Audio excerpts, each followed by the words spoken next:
नमस्कार, स्वागत है आपका ग्रह नक्षत्र और आप में। सर्दियों का मौसम है और ऐसे में हर कोई अपने घर में गुड़ लाकर रखता है। दिखने में तो गुड़ बहुत ही सामान्य सी चीज़ है, लेकिन इस छोटे से गुड़ के हैं गुण अनेक, यानी कि फायदे अनेक। आज के आधे घंटे के इस कार्यक्रम में हम आपको बताएंगे एक छोटा सा गुड़ कैसे बदल सकता है आपकी किस्मत। गुड़ के फायदे क्या हैं, क्यों गुड़ का आपको सेवन करना चाहिए, हमारी सेहत के लिए कितना इम्पोर्टेंट है गुड़। साथ ही हम आपको बताएंगे घर में कहाँ रखना चाहिए गुड़। साथ ही आज के इस कार्यक्रम में गुरु मंत्र में हम आपको बताएंगे स्वास्थ्य को बेहतर करने के कुछ खास उपाय। गुड़ कैसे लाएगा जीवन में मिठास? क्या है गुड़ के स्वास्थ्य और किस्मत कनेक्शन? गुड़ के हैं कई गुण, कुछ शुभ तो कुछ अशुभ भी। तो चलिए कार्यक्रम को आगे बढ़ाते हैं और स्वागत करते हैं प्रख्यात नक्षत्र गतान्वेषी डॉक्टर शंकर चरण त्रिपाठी जी का। त्रिपाठी जी, आपका स्टूडियो में बहुत बहुत स्वागत है। प्रणाम। त्रिपाठी जी, आज हम बात कर रहे हैं गुड़ की। खाने में अक्सर लोग गुड़ का प्रयोग करते हैं। आज हम आपसे जानना चाहेंगे गुड़ का महत्व क्या है और गुड़ किस ग्रह से संबंधित है। बहुत प्रिय है देवताओं को गुड़। गुड़ और घी का हवन करते हैं आप। इसका धुआं बादलों को भी बहुत पसंद है, विशेषकर स्वाति नक्षत्र को तो अत्यंत प्रिय है। और गुड़ और घी का जैसे हवन करने पर यज्ञ के तादृश फल की प्राप्ति कही गई है, वैसे ही यज्ञेन यज्ञः यज्ञे कर्म प्रविष्टितम सर्कला तादृशम चैवम। गन्ना गणेश और लक्ष्मी दोनों को प्रिय है। गन्ने से गुड़ और गन्ने से चीनी दोनों का निर्माण होता है। गन्ना केतु कहा गया है, तो उससे उत्पन्न ये गुड़ मंगल ग्रह से निरूपित किया गया है। ये सब दिन तो अच्छा है, इसका उपयोग सिवाय रविवार को। जैसे तांबा को भी मंगल कहते हैं और गुड़ को भी मंगल कहते हैं, मंगल ग्रह। तो कभी भी रविवार के दिन गुड़ और तांबे की खरीद नहीं की जानी चाहिए, घर में नहीं आना चाहिए, अन्यथा लेने के देने पड़ जाएंगे। अन्यथा ये गुड़ जहां आपके रक्त में पाए जाने वाले ऑक्सीजन का पावर हाउस, जिसको हीमोग्लोबिन कहते हैं, उसको बढ़ाने में सर्वोत्तम मददगार है, क्योंकि ये स्वयं मंगल ग्रह से निरूपित और केतु संज्ञक है। साथ ही इसके साथ घृतम मिश्रितम चैवम शर्करा गुड़ आहुति यज्ञोपवीत सह यज्ञः वाजपेयम पुनीत सह। वाजपेय यज्ञों की तरह कहा गया है, अगर लगातार 12 दिन गुड़ और घी का हवन किया जाए तो आकाशमंडल से दैवी कृपा प्राप्त होने लगती है। और लगातार गुड़ का सेवन किया जाए और गुड़ की बनी हुई चीजों का, तो हीमोग्लोबिन बढ़ता है, आपके ऑक्सीजन का पावर स्टेशन बहुत स्ट्रांग हो जाता है और आपका शरीर भी स्वस्थ और दैवी स्थितियां भी सिद्ध, तथा उसका हवन करने पर जो विशेष प्रकार की सुगंध निकलती है वो शर्करा से युक्त, गन्ने से युक्त, और वही फल तदा फलम शिवलाप्नोति, वही फल जो शिव को गन्ना का रस अर्पित करने पर प्राप्त होता है, वही गुड़ और घी के हवन पर और गुड़ के सेवन पर। ये तो आपने बताया गुड़ का महत्व क्या है और किस ग्रह से संबंधित होता है गुड़।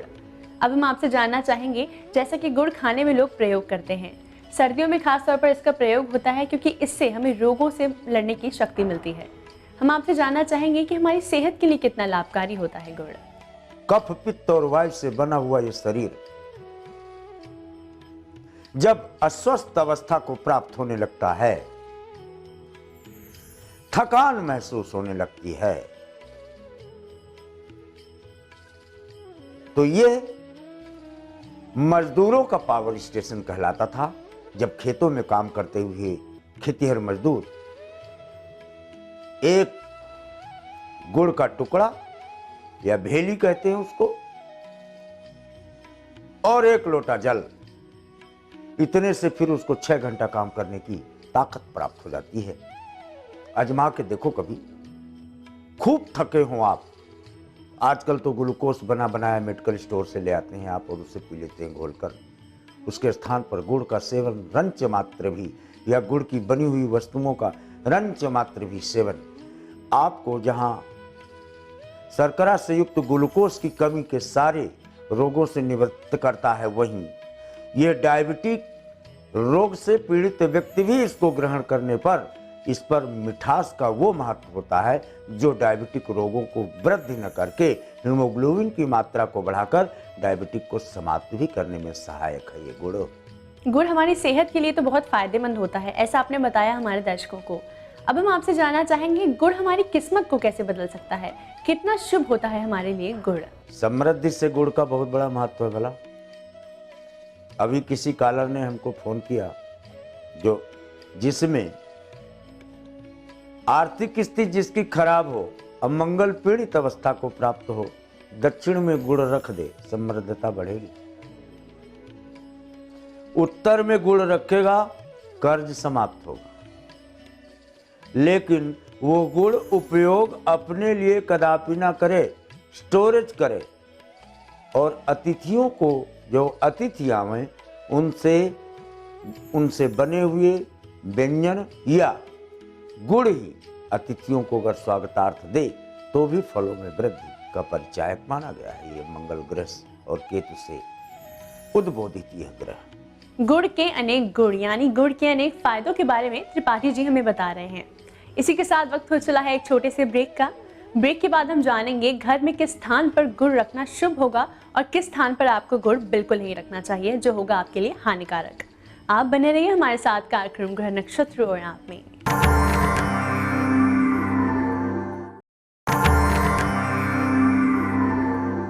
स्वागत है आपका ब्रेक के बाद ग्रह नक्षत्र और आप में। गुड़ एक फायदे अनेक, गुड़ के अनेक फायदे, गुड़ के अनेक गुण हमने आपको बताए ब्रेक से पहले। त्रिपाठी जी, अब हम आपसे जानना चाहेंगे, घर के किस स्थान में गुड़ रखने से हमारे जीवन में शुभता आएगी, हमारे जीवन में मिठास आएगी, और घर के किस स्थान में हमें गुड़ बिल्कुल नहीं रखना चाहिए जो हमारे लिए नुकसानदेह होगा? पूर्व की तरफ गुड़ रख लो, शाम तक लठ बजेगी, घर में अशांति और कलह पैदा होगा। क्यों? वैज्ञानिक आधार भी लेके चलो, टोटका नहीं है, आडंबर नहीं है। ज्योतिष विज्ञान पूर्ण विज्ञान से प्रोत है। सूर्य है, गर्मी, गुड़ पिघलता है, डेफिनेटली पूर्व की तरफ रखेंगे तो पिघलेगा, तो वैसे ही उसकी गंध दुर्गंध, उसका रूप बदल जाएगा। वास्तु के अनुसार अगर सूर्य के साथ मंगल हो तो मंगल अस्त हो जाएगा, यानी गुड़ को पूर्व दिशा की तरफ कदापि नहीं रखना चाहिए। धन में वृद्धि के निमित्त चंद्रमा धन मंगल की स्थितियां बनेंगी केवल पश्चिम दिशा में। अगर पश्चिम दिशा में घर ऊंचा हो तो गुड़ रखना चाहिए, उन्नति का मार्ग प्रशस्त होगा। अन्यथा घर का स्वामी अगर बीमार रहता है तो दक्षिण भूभाग पर गुड़ रखने पर वो उसके हीमोग्लोबिन में वृद्धि करेगा। सभी दिशाओं में ये फलित है और सभी कालों में ये फलित है। खान पान के उद्देश्य से, हवन के उद्देश्य से, यज्ञ के उद्देश्य से, और कन्या गुड़ चना दानम। कन्याओं को जब गुड़ और चना खिलाते हैं शुक्रवार के दिन, तो अभीष्ट रूपम असंतोष कार्यम विरक्ति मनसा वाचा क्रमेणम। विरक्ति का भाव, असंतोष का भाव, कलह और अशांति का प्रादुर्भाव अगर ये कहीं दिखता है घर में, तो गुड़ को खाना और गुड़ को उपयुक्त स्थान पर रखना सर्वोत्तम उचित कहा। गुड़ से संबंधित बहुत ही महत्वपूर्ण जानकारी दी हमें आज त्रिपाठी जी ने। अगर आप भी किसी भी प्रकार की समस्या से जूझ रहे हैं, स्वास्थ्य में दिक्कतें आ रही हैं, करियर में चुनाव में बाधाएं आ रही हैं, सफलता नहीं मिल रही और व्यापार में आ रही है मुश्किलें, तो आप भी हमें SMS या कॉल करके अपनी समस्याओं के समाधान पा सकते हैं। इसी के साथ वक्त हो चला है जानने का हमारे आज के पहले कॉलर का क्या प्रश्न है। जी प्रणाम। मैं दुर्गावती श्रीवास्तव कुशीनगर से बोल रही हूँ। गुरु जी, मेरा बेटे का नाम है, बेटे के बारे में जानना चाहती हूँ। उनका नाम है अरुण प्रभाकर श्रीवास्तव और उनका डेट ऑफ बर्थ है 16/7/79। दिन सोमवार 9 बजे रात को हुआ है और उनके बारे में जानना चाहती हूँ कि उनकी शादी हुई थी, डाइवोर्स हो गया। गुरु जी, कब तक शादी होगी और कहाँ होगी, कैसी होगी, हमको बताएं। षष्ठेशो रंद्रिका भावम और सप्तमे से तुरंद्र का अष्टमे रिपुभावस्य अग्रहस्थाश्रम विनश्यते। ऋषियों का वाक्य है। छठे घर का स्वामी 7वें हो जाए, 7वें का स्वामी 8वें हो जाए, 8वें का स्वामी 6ठे हो जाए, फिर तो गृहस्थाश्रम स्थापित होना आकाश कुसुम के तादरस कहा गया है। आइए जानते हैं हमारे अंतिम कॉलर की क्या समस्या है। गुरु जी को कोटि कोटि बार प्रणाम। मैं पटना बिहार से बोल रही हूँ। अपने बेटे मुकेश के बारे में पूछना चाहती हूँ। उनका जन्म तिथि 3/8/83 है। सुबह 8 बजे वो इंजीनियरिंग पास कर गए हैं, लेकिन जूनियर इंजीनियर के पोस्ट में काम कर रहे हैं। गुरु जी से पूछना है कि उनकी इंजीनियरिंग की परीक्षा होने वाली है, उनमें इंजीनियरिंग का पोस्ट कब तक मिलेगा। गुरु जी, कोई ज्योतिषी उपाय है तो बतावे। मीन रेवती, इंजीनियरिंग तो ये कर लेता है, लेकिन 4 साल की इंजीनियरिंग 5 साल 6 साल में पूर्ण करे। किन्हीं कारणों से 2 पेपर इसके हमेशा कट ऑफ पे रहेंगे। 12 हो गए प्लेनेट ना। इंजीनियरिंग का कारक ग्रह मूलतः मंगल शनि का संयोग 12 हो जाए, वो शनि का घर तो है, लेकिन कारकत्व अकारकत्व में बदल जाता है, इसलिए इंजीनियरिंग प्राप्त होती है, लेकिन थोड़ा विलंब से। त्रिपाठी जी, इतनी महत्वपूर्ण जानकारी के लिए और आपकी आज की उपस्थिति के लिए आपका बहुत बहुत धन्यवाद। प्रणाम। दर्शकों, इसी के साथ वक्त हो चला है एक और छोटे से ब्रेक का। ब्रेक के बाद आचार्य राजेश जी हमें बताएंगे भागती दौड़ती जिंदगी में कैसे होगी निरोगी काया। दान जो देगा स्वस्थ जीवन और प्रसन्न मन।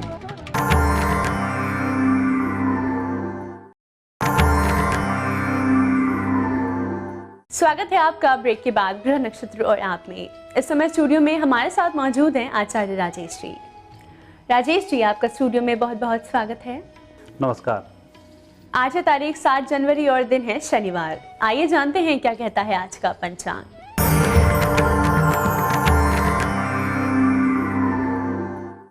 पौष मास शुक्ल पक्ष 10वीं तिथि शनिवार का आज दिन है। शुभ समय प्रातः 6 बजे से 7:30 तक, राहु काल प्रातः 9 बजे से 10:30 तक। आज चंद्रमा रहेंगे मेष राशि में। राजेश जी, जैसा कि सर्दियों का मौसम है, ऐसे में स्वास्थ्य में बड़े उतार चढ़ाव देखने को मिलते हैं। हम आपसे जानना चाहेंगे वो कौन से खास उपाय हैं जिससे कि हमें उत्तम स्वास्थ्य की प्राप्ति होगी। सही कहा है, पहला सुख निरोगी काया। यदि आपका शरीर ही साथ नहीं दे रहा है तो निश्चित रूप से कोई सुख आपको दिखलाई भी नहीं देगा। बहुत अच्छी हरियाली और पैर में कहीं दर्द हो, सिर में दर्द हो, तो आप उस हरियाली का आनंद भी नहीं ले पाते हैं। और स्वास्थ्य के लिए शनिवार का दिन बहुत अच्छा होता है, जिसे हम शनिवार का व्रत करते हैं। शनि महाराज की पूजन भी करते हैं, धर्मराज की आज हम पूजन करते हैं, क्योंकि स्वास्थ्य का संबंध पिछले जन्म से भी होता है। दैहिक, दैविक, भौतिक 3 तरह के स्वास्थ्य होते हैं। यदि हमें कोई दवा नहीं लग रही है तो ऐसे समय में शनिवार का व्रत भी किया जाता है। और यदि आप व्रत नहीं कर सकते हैं तो आज के दिन तिल के दान का विशेष महत्व होता है। आप दान किसी मंदिर में कर सकते हैं। अब हम आपसे जानना चाहेंगे मेष से कर्क राशि के जातकों के बारे में। इनके लिए आज का दिन कैसा रहेगा, कैसा है इनका दैनिक राशिफल।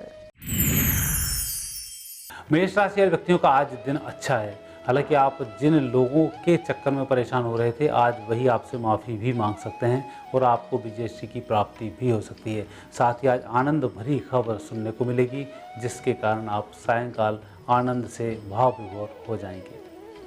वृषभ राशि। वृषभ राशि व्यक्तियों का आज दिन थोड़ा सा विपरीत चल रहा है, लेकिन यात्राओं के बहुत अच्छे संकेत हैं और यह यात्राएं बहुत अच्छी होंगी। इसमें आपका भाग्योदय भी होगा, लेकिन जिस स्थान पर आप काम कर रहे हैं वहाँ थोड़ा सा सोच समझकर कार्य करना होगा। मिथुन राशि। मिथुन राशि व्यक्तियों का दिन अच्छा दिन है और कुछ सुधार करने का दिन है। कई बार ऐसा होता है कि हमारी गलती हमें पकड़ में आ जाती है, लेकिन हम सुधार नहीं कर पाते हैं। पर आज आपके पास जो दिन है, इसमें आपको अपनी गलतियाँ सुधारने के अवसर भी मिलेंगे और जो आप निर्णय करेंगे, निर्णय भी ठोस होंगे। कर्क राशि। कर्क राशि वाले व्यक्तियों का आज व्यवसाय के दिन बहुत अच्छा और मुझे लग रहा है आज बेरोजगारों को फॉर्म फिल जरूर करना चाहिए, अर्थात वैकेंसी के लिए ढूंढना चाहिए और उसकी तैयारी शुरू कर देनी चाहिए। कई बार ऐसे संयोग होते हैं कि हम उस दिन फॉर्म भरें तब सिलेक्ट हो जाते हैं। तो आज कर्क राशि वाले व्यक्तियों का अच्छा दिन है, आप नौकरी के लिए सिलेक्ट हो सकते हैं। स्वास्थ्य से संबंधित जानकारी आप दे रहे हैं हमारे दर्शकों को। हम आपसे जानना चाहेंगे स्वास्थ्य को और भी बेहतर करने के लिए हम क्या खास उपाय करें। आज शनिवार का दिन है और स्वास्थ्य के लिए आज हम बात कर रहे हैं। शमी का वृक्ष आपने देखा होगा, छोटे छोटे उसमें पत्ते होते हैं और बहुत अधिक बड़ा वह वृक्ष नहीं होता है। यदि आपके स्वास्थ्य में सुधार नहीं हो रहा और लगातार गंभीर रोग आपको घेर रहे हों, कई बार ऑपरेशन पर ऑपरेशन होते चले जाते हैं और हम स्वस्थ नहीं होते हैं, ऐसे लोगों के लिए शमी के वृक्ष की जड़ को सीधी भुजा पर धारण करना शुभ माना जाता है। शनिवार के दिन इस को धारण किया जाता है, शुक्रवार के दिन शमी वृक्ष को आमंत्रित किया जाता है, फिर इससे लाभ मिलता है। आपसे अगर बात करें सिंह से वृश्चिक राशि के जातकों के बारे में, इनके लिए आज के दिन क्या खास है, इनके लिए आज का दिन कैसा रहेगा, बताइए हमारे दर्शकों को। सिंह राशि वाले व्यक्तियों की आज का चंद्रमा अच्छा फल प्रदान करेगा। आज आपकी सोच ही बहुत अच्छी होगी, पॉजिटिव सोच रहेगी और उसके माध्यम से आपको लाभ जरूर मिलेगा। तो जिन लोगों से आपको परेशानी है उनसे यदि सामना होता भी है तो तनाव में आप ना आए। कन्या राशि व्यक्तियों के लिए दिन अच्छा है, लेकिन स्वास्थ्य का आज आपको थोड़ा सा ध्यान देना होगा। अधिक काम में ही ना लगे रहें, थोड़ा सा विश्राम भी कर लें और दोपहर को विश्राम यदि करेंगे तो आप में अच्छी ऊर्जा आएगी और सायंकाल आनंद के साथ व्यतीत होगी। तुला राशि व्यक्तियों का आज का दिन वैसे अच्छा दिन है, आपके कामों को आगे बढ़ाने का दिन है, लेकिन नए कार्य का शुभारंभ ना करें, बेहतर होगा। पुराने के लिए दिन बहुत अच्छा है। वृश्चिक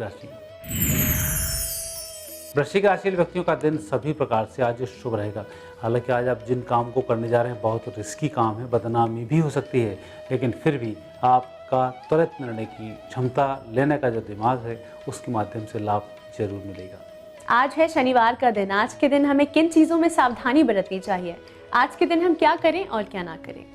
स्वास्थ्य में सुधार का एक कारण हमारा किचन भी होता है।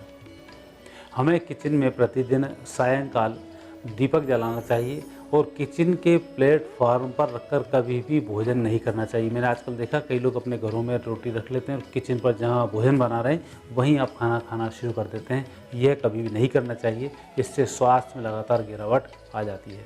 अब वक्त हो चला है जानने का अंतिम 4 राशियों के बारे में, यानी धनु से मीन राशि के जातकों के लिए आज का दिन कैसा रहेगा।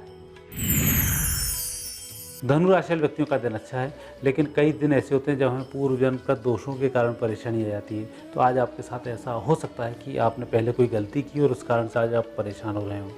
ऐसे दोष से बचने के लिए शिव जी की आराधना करके घर से बाहर जाएं। मकर राशि वाले व्यक्तियों का दिन बहुत अच्छा है और स्थिर संपत्ति के लिए आज आप कुछ निर्णय करेंगे या धार्मिक यात्रा के कुछ निर्णय करेंगे जो सही समय पर पूरे होंगे। कुंभ राशि व्यक्तियों का दिन बहुत अच्छा है और आज विजयश्री की प्राप्ति भी होगी।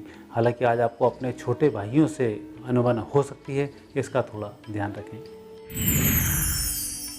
मीन राशि व्यक्तियों का आर्थिक पक्ष आज मजबूत रहेगा, लेकिन आंखों का थोड़ा सा ध्यान रखें। जो भी काम आप कर रहे हैं उस काम में आपके मित्र की मदद लें ताकि काम जल्दी संपन्न हो।